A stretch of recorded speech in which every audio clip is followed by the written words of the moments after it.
Environmental shamanism would invite us to look at all the chemicals in our lives, to look at the energy that we may be being exposed to. It would also want to consider such things as, well, how much time do we spend on the motorway? How much time are we spending breathing in car exhaust fumes? Because if you are, then you want to think to yourself, right, well, maybe I need to do something about getting the stuff out of my body that's already got in there. And this is my last section of the subject, really, because we've looked at the toxins, the electromagnetic pollutants, we're looking at the food, looking at getting the freshest sort of food. Now, let's move to this final subject. So, the last thing I want to introduce you is to the idea and the concept of a detox, which is taking an analysis of yourself, thinking of yourself, okay, well, I've not lived the cleanest life I could do, therefore I need to do something about cleaning myself out. Well, there's lots of things you can do, and I've mentioned some of them before. One of them is the pranayama, or deep breathing. The breathing in fully and deeply, hold as long as you can, breathing out fully and hold as long as you can, doing that into a cycle of 10. That's a fantastic detox. It takes you about 5 or 6 minutes to do that. Do that in the bath, you feel like $1 million when you get out. That's what I did this morning. Really nice thing to do. Costs you nothing. Okay, the other end of the scale, you could go and have a full colon cleanse, pay for all the herbs, take them for 10 days, have the full colon cleanse and the liver cleanse. That might take you a lot of time and money. Really recommend it, I've done them myself. Or you could say, choose something a bit easier. I'll just take some cleansing herbs, some detoxing herbs, go down the local health food shop and get some herbs, or get some herb teas. Now I should warn you, some of the herb teas, some of the more well-known names, there's not a great deal of biological potency in them. You want to make sure you choose one that's from a reputable company that does sell herbs, that kind of thing. But taking those herbs for cleansing and detoxing, all that helps. Drinking a lot of water helps. Just watching how much alcohol you're consuming, all those sort of things help. So taking on some kind of a detox and eating lots of fresh leafy greens, all these things are detoxing. Look it up on the internet. But it's a really useful thing to consider, is what can I do apart from keeping the bad guys out of my system?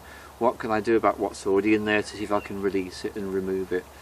So that's environmental shamanism. Now what you will find is if you take on these practices, you will find your awakening process speeds up, you will find you're more psychically aware, your intuition is sharper, and if you want to undergo any form of shamanic training, journeying or meditation practice, it's going to go so much easier for you, because basically you're not fighting against the tide. And then yet another thing to think about is to think about your work environment and your home environment. Are you spending every day with people that are constantly slagging you off, having a go at you, judging you, criticising you, making you feel small? Or in any other way being toxic towards you? You might want to think about whether it's appropriate to make some changes there. And I know that's a really big thing to deal with, because in today's climate one doesn't give jobs up willingly, but you need to consider whatever you can do to make your environment as delightful as possible. And then here comes the old classic, which I mentioned in many of my films: take the chance to spend a bit of time outside every day. That really helps. That's great. Yet another thing to mention, a very popular mattress these days, memory foam. Some of those memory foam mattresses, they're toxic. Some of the plastics in certain insulation products are toxic. So certain jobs we might have, like being builders, we might want to think about the effect that might have on us, and to take good precautions about protecting yourself when doing jobs which are exposed to toxicity. All worth considering. So environmental shamanism is really, okay, let's have a look at what is being taken in by my body, and let's keep myself as clean as I can. Focusing on some things that we do for entertainment, some things we do for pleasure. There's the obvious things like alcohol, drugs, clubs. In these environments we're going to be exposed to things which you're not going to do us too much good either. And again, it's a matter of having the balance in life, because you want to operate in society and at the same time you want to be aware of what these things do. If you're in the habit of going to clubs on a frequent basis and you're spending a lot of time dancing right next to a loudspeaker, just think about the issue of hearing loss. You don't really want to be taking that on. You want to be being more careful and ultimately respectful of your system, because, you know, we've got this amazing body. It's up to us to look after it. Alcohol, There's a very simple answer with alcohol, which is the more alcohol you drink, the more you diminish your consciousness. I remember learning this when I was doing my shamanic training, because at the end of a particularly deep piece of work, which had going on for about 4 days, he said, okay, here's some alcohol, here's some chocolate. I'm not asking if you want to have a drink, I'm telling you, drink some wine, eat some chocolate. Because I want you to diminish your consciousness, because I want you to shut yourself down, so when you get in the car tomorrow morning you don't go crashing into the first fence, you see, because you're still immersed in those wonderful journeys you've been doing and aware of all these connections you've had with spirit. You've got to get back to basics, back to kind of practical realities. So alcohol's got a practical use. If you need to shut off from having been very psychically out there, it's great. And if you're finding life difficult and you want to shut off from the argument you had with your boss, yeah, or the wife or the husband, yeah, that might be where you want to do it. But just be aware, it's got a downside. The downside is it's damaging to the brain cells. It's as simple as that. Alcohol does not increase consciousness, it diminishes it. So short-term use only. The life of the alcoholic, that's why things start to break down for them, because their consciousness has been so diminished that they've got very little handle on anything. That's a really tough one. Then there's the stimulants. There's the Red Bulls and other caffeine-laden drinks of this world. There's the colas, which also contain caffeine, and there's the tea and the coffee, which all contain caffeine. This is the way that I understand it. It's a short-term gain for the long-term loss. So you can consume any and all of these things, and in the short term it heightens your awareness. It does the opposite of what the alcohol does. I get that. You feel that bit more on the ball, a bit sharper. Yes, you do. And if you look at history, history is fascinating, because tea and coffee didn't exist until a certain point in the Middle Ages in Britain. And when they came across this country, there was an explosion of interest in them. And it's not surprising, because before that time, all people in this country were low-grade alcoholics, because the water was toxic. They used to get cholera from drinking the water, so they drank ale, or small beer as it was called, which is basically 1 or 2 or 3, maybe 3%, just enough to turn the person into kind of a very diminished conscious low-grade alcohol situation. And when the tea and coffee came in, my God, it was such an explosion in consciousness of people. We actually had the Age of Enlightenment, as it was called. William Shakespeare, that whole period of time was when people was consuming these mind-enlivening substances, and wow, they went for it. They became more aware. Great.